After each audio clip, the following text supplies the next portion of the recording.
Welcome.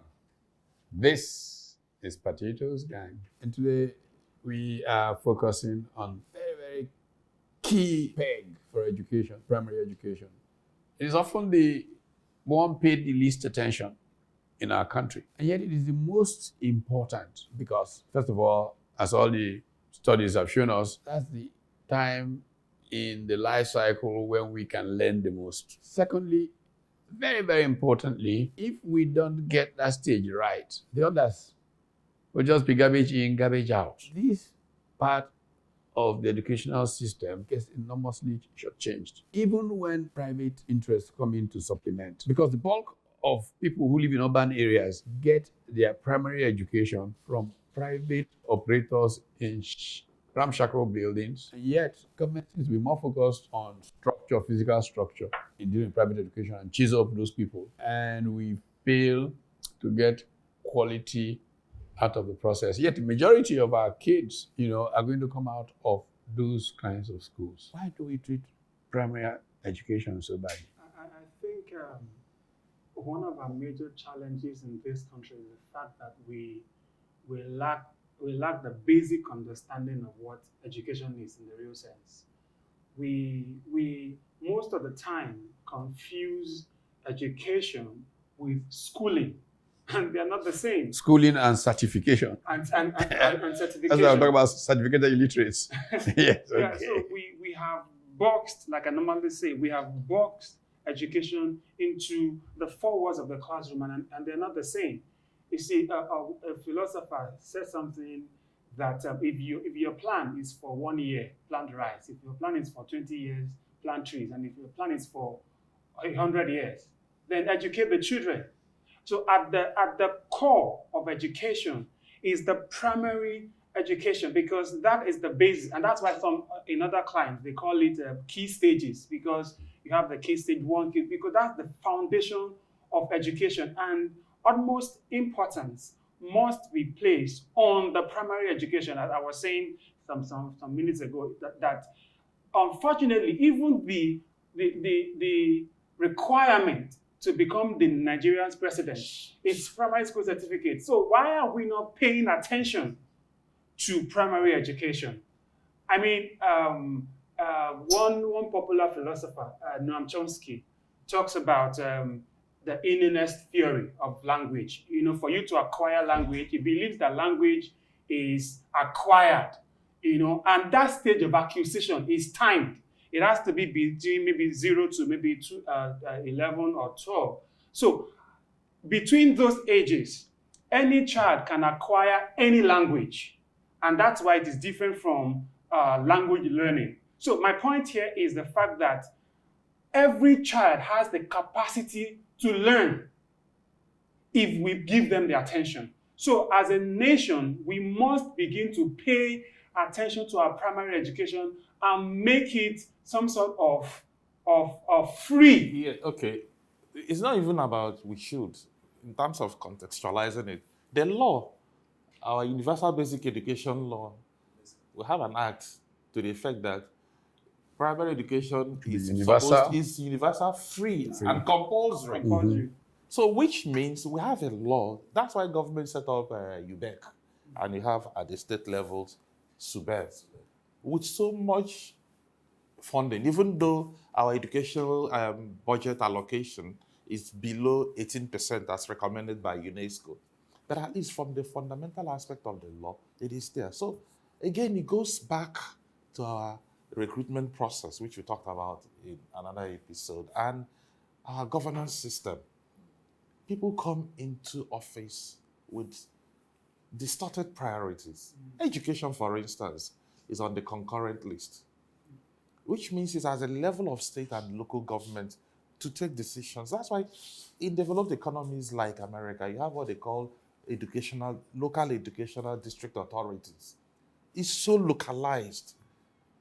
States, local authorities, mayoralties take decisions, communities affecting the education of, because that is one that is closest to the home front after the parents. I agree with you entirely. So you see, when you say we take away emphasis and place so much emphasis in the classroom, because it's functional education regardless of what we learn through our parents, through social Who are the interaction, first teachers of the children? as The parents, primary you know, teachers very are the- important. are the parents. Yes, And this is actually values and all of that.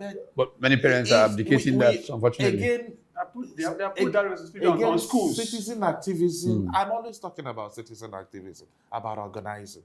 We need to begin to put the feet of these guys on fire. We have taken so much rubbish over a very long period. So we have organized for too long, and they are beginning to laugh at us. Exactly. So let's begin to push them If out. you ask me, Charles, I would say that the central government has no business actually making primary education a kind of being involved in primary education, if you allow me to say that, because of the importance of that, subsector of our education architecture. So I think it's something that we could actually, if our system, like you said, our governance system works properly, we should allow the local governments, not even states, So we should bring you to from run, the culture to to the run the residual list. primary education system. But the federal government is not actually in control of No, the yeah, schools. Because the constitution says it's Of concurrent. course. It means the federal Can government meddle. can make laws. They can meddle. or can- But- but you should So be it able- means the federal government can come and build a Exactly. primary So school what- in your that's village. about- But state governments are, that's why they have, you have the SUBEB. Yeah, even the state government So themselves. they are in charge. I was in a meeting. Do you understand what I was was saying? Yes, I the was in a constitution meeting. says Yeah. education is on It's the a concurrent concurrent list. list. Yes, Meaning so that- my point What is that means is that the federal government can come and build a primary school Exactly. and run it in your local government yes, area. but my point, sir, is I was in a meeting, I think about 2 or 3 weeks ago, about months ago, where the former Minister of State for Education, Nwajiba, was speaking, and he said that the federal government does not have control. The state SUBEB have control on all of this. They only have And that's control. the They only point. have No, control I over see. the unity schools. You know why? Because the federal government did not build primary schools. If they Yes. build, they will Of have course, control they'll over be in the control. schools. And the point to make there again is the fact that, because of what Charles you said about the importance of that subsector, the primary education system. You don't have to. You have to pay attention to who actually educates them. What qualification do they have? And it's not just about certificates. When I talk about NCEs, those who have NCEs and who have all those qualifications or whatever, there are so many things that go into that, not just book knowledge. Because at that point, what the children need is that a combination. Psychology. Exactly. It's So you are more or less a psychologist, first and foremost, before you become a primary school teacher. So to what extent do we pay attention? Because we leave the important things, the important matters of the law, as they will say, and focus on things that are ephemeral. If we begin to say, okay, I want to build Nigeria, I want to build our country, so okay, fine. Where do we start? The future leaders of tomorrow, our children, primary education level. Let's start from there. And that's, to me, is the most important thing we do, beyond issues of politics, issues of other things, even before infrastructure. You talk about educating the child, because the child starts from that, like your segmentation, the Educated level child of can build infrastructure. So, who teaches the child is very much important, and who pays those who teach the child? And how much do you pay them? What welfare package do you have for them? I think that's the most important thing. I'm sure that you can attract the best hands in psychology, best hands in learning and education if you pay primary school teachers well. Let them be on a You know, one of the special. biggest ironies of our Yeah. country, Yeah. in the political season now where we're talking about structures, fundamentally, Nigeria seems to have a good structure for managing these processes. We have the structure that set up the national college, the national colleges of education, and the Nigerian National Teachers Institute. And there are remedial programs for teachers. I've forgotten what they call them. That teachers are supposed to go. All of these are not PGD. When I remember, I'll talk about. Teachers are even supposed to go through the National Teachers Institute training program regularly. And The point I'm another trying to make is bureaucracy, that these things structurally are there, which was why the National Colleges of Education were set up. Yeah. But it's again about implementation and funding, which is why, because our educational budget is below par, at the end of every year, we just spend about 5% of our budget on education. It just shows a system that is not serious about educating our education. people. Exactly. I I don't even believe so much in. Okay, yeah, I believe in funding, public funding for those. It's only when you fund But the structures Yes, that deliver. You're talking about teachers. You need to fund the schools I where agree you with train the you. teachers. I agree with you, but I'm saying the funding also there needs should to be a ensure mix. the funding also In needs terms to of- ensure that teachers are well paid, well trained. Yes, It's sir. only when you do this that they are motivated to deliver their best. You know, the PTA is a very powerful part of how primary schools should be run. The children, their parents, commitment to the quality of the education, you can't play with that. So the community has a role. The local government, who should be the real paymaster. And local government administration is a joke in our country right now. If we go through the kind of local government reforms I am hoping that we can go through, we'll stop seeing local governments as political entities where you can go to collect allocation and share. We will begin to see them as development areas. So that is an economic unit charged with the development of that area. In that scenario, the way that I envisage primary education, parents sitting with the local community is looking at the factor endowments of that area. This area, what is most important is that we grow sesame seeds. Okay.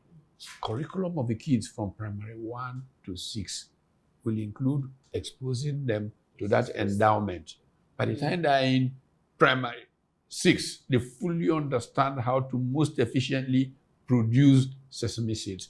Even though they are learning everything else like everybody, but that local government will have that emphasis on sesame seeds as different from the one that is the Goma Arabic area. This will also generate income because the development in the area or businesses around sesame seeds or whatever, the resources flowing from those, knowing that the education of these people will affect their performance competitively as economics, boom, everything will come together. They will fund the primary education arena so well that kids that come out of this kind of system will get better input at the secondary level and move on, and we'll create the kind of people that can lead our country where it should be going. So it's really a web that we have to think through completely. The quality of the teachers, because teacher quality is central to education. Exactly. So You know? I was going to say that, but so two critical things that we need to look at. We've talked about teacher quality, teacher supply, which I believe we still have to talk about it. And another, it's the curriculum that we run in the primary school education.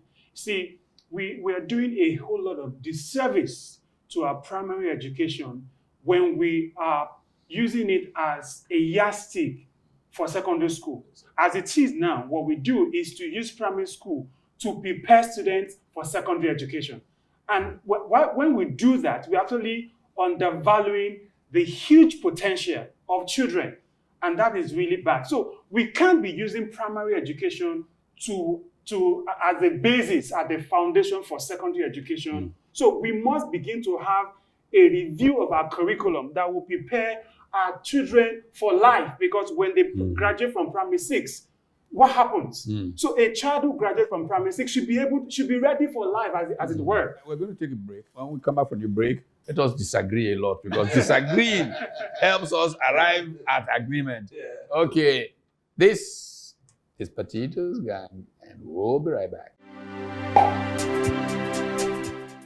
We are back, and this is still Potatoes Gang, and we're talking primary education. As we said, primary teachers of their children are their parents, but some of the work is going to be done in organized ways. Whether we do it focusing on the classroom or some other method, the critical thing is that we need to create people who are able to solve problems in their environment. That's what the education is about. Now, there was a disagreement about to open between Sheyi and Marcel, and because I enjoy disagreement, gentlemen, go!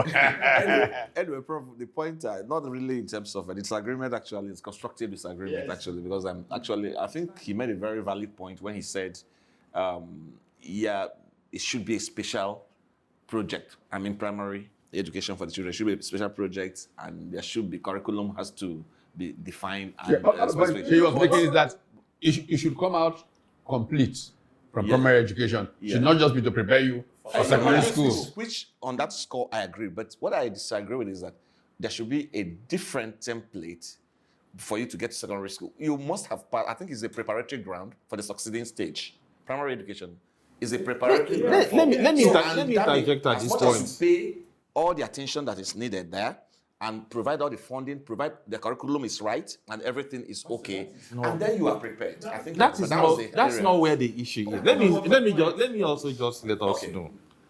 Like I said, in terms of what has been put on the ground, in terms of laws, enactments, policy direction, these things exist. It's about implementation. Before President Obasanjo left office, there was a project he commissioned UNESCO to do. It was called Presidential Initiative on Culture of Reforms in Primary School. Culture reforms. Luckily, I was privileged to be part of UNESCO because of the job, the CSR program, the bank I was working in, were doing in terms of intervention in education, which UNESCO applauded. I was dragged into that project, and it was very holistic. It was about looking at the totality of the environment of training in primary schools, both the what we call the hardware and the software, environment for learning. Issues, we drill down to issues as even providing things as desks. Where do all these come from? How do we decentralize? So we came up with a blueprint I was given to President Obasanjo. Unfortunately, as you know, in Nigeria, when one government goes and another comes, this. So it was to be dovetailed. It was to be, detailed up to the local government so that there was a template on how we could get value from our primary school. So what am I saying? Yes, these documents exist. Templates exist. Laws exist. Policy documents exist.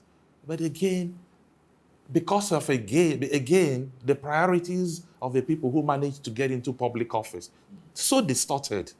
They have different reasons for wanting to acquire office. And so this is not getting implemented. Interesting about Seyi to finish his thought about why primary education should not necessarily just be to prepare you for secondary school. Because not everybody who finishes primary school goes to secondary school. So that's actually, I quite agree with you, sir, on the fact that implementation is a major challenge in this country. However, there's this guy that said that, I think it's the serenity prayer that teaches, the wisdom to know what you can change, what you cannot change, and then the wisdom to know the difference between the two. I can't remember how, but so in this point, we know that there is a major problem with the government and government policies and implementations. But at our level, what can we do? So we must have a curriculum that can produce children for life, ready for life. It's not ready for the next secondary school. If you and I think in the last edition of this program, I was talking about education as a career and education as a character.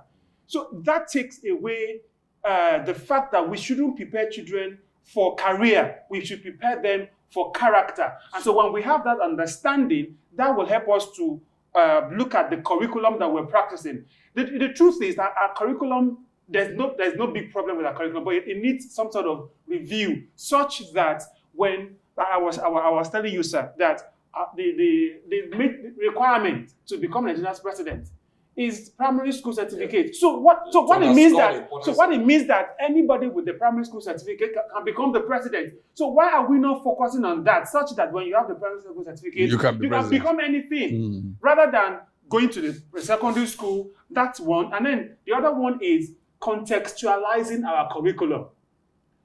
And what I mean is making the curriculum relevant. Making the curriculum relevant to our everyday life. There seems to be some sort of disconnect between what we teach in class and what happens in real life. Life skills. Yeah, my point here, I agree with you completely. I think there was a kind of discussion in the whatever.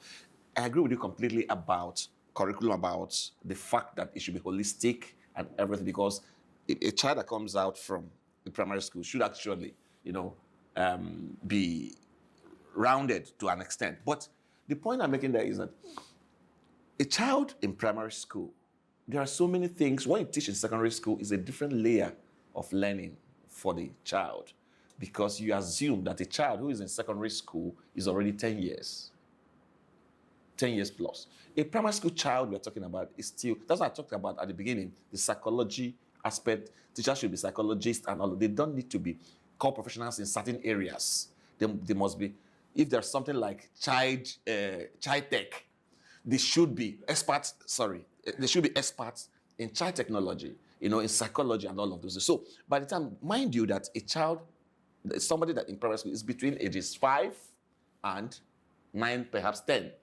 and all of those. So that's the point I make. To that extent, he said that when you finish the primary school, preparing for, we should be more concerned with in terms of character building for the child who's growing up, to then other forms of learning. Let me give you an example of what I'm talking about. Let's use language as an instance. If there's when we talk about first language or mother tongue, it's not something that you are taught. It's something that you acquire. That's what I was trying to talk about at the beginning. When you can't really tell how you learned your mother tongue. You just find yourself speaking it. And then there's a difference between learning a second language. It becomes more difficult. So when you are younger, you don't have to learn your first. You just know how to speak it. All right. And so when you have to learn a second language, it now becomes very structural. So taking back to primary education is the fact that when you are in the primary school, whatever you acquire at that level becomes you. And prepares you for the next stage, which is the secondary school we're talking about. So you have to be holistic. We agree completely on that. That's the point. Okay. I agree with you. And then so we need to also begin to look at the quality of teachers that we have in our schools. You see, unfortunately, we have teachers that are in our classrooms that are there because they didn't get the kind of job they wanted. Unfortunately. And this is so dangerous for children who need to have people who are passionate about doing that. Now, you see a country like Finland that has done so remarkably well in the education of its young, and you see the prestige in being a teacher.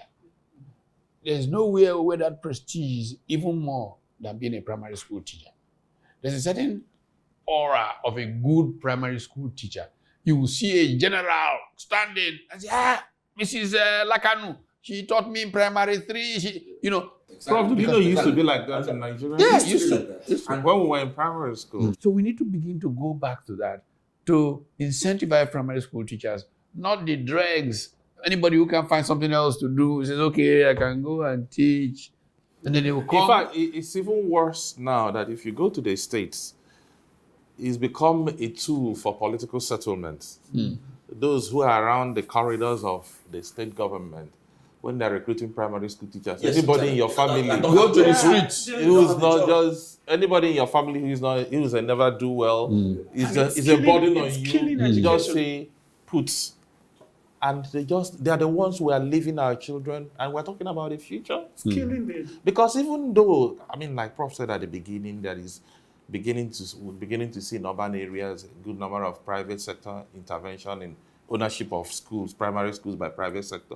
Yet the percentage still skews towards the public sector because they still don't. In most states, private schools don't account for more than 20%. 80% of kids are still in public schools. But the thing is that many of those. No, the point is that because they're exposed to people who are not fit to. Yeah, you're even talking about the great primary schools owned by big private sector operators. The driver, the cook, the steward, you would think that their child goes to the free primary school. It doesn't, because the primary schools either don't exist or where they exist, the teacher spends half of her time selling lace somewhere and comes in. So even that poor driver wants the child to be better than him, so wants the child to get an education. So he pays, on average, in this Lagos, 5,000 naira a month for his child to go to one school that is in this thing, until we can begin to focus on the importance of the contribution of those kinds of schools and how to make them more effective. There will be something dangerously missing in the quality of primary school education in our country. And we'll continue this conversation, and we can do it on social media and the handles that can facilitate that are scrolling. And, well, this is a very important subject, so we can't give up on the conversation. Carry on, and we'll see you next week. This has been Potatoes Gang.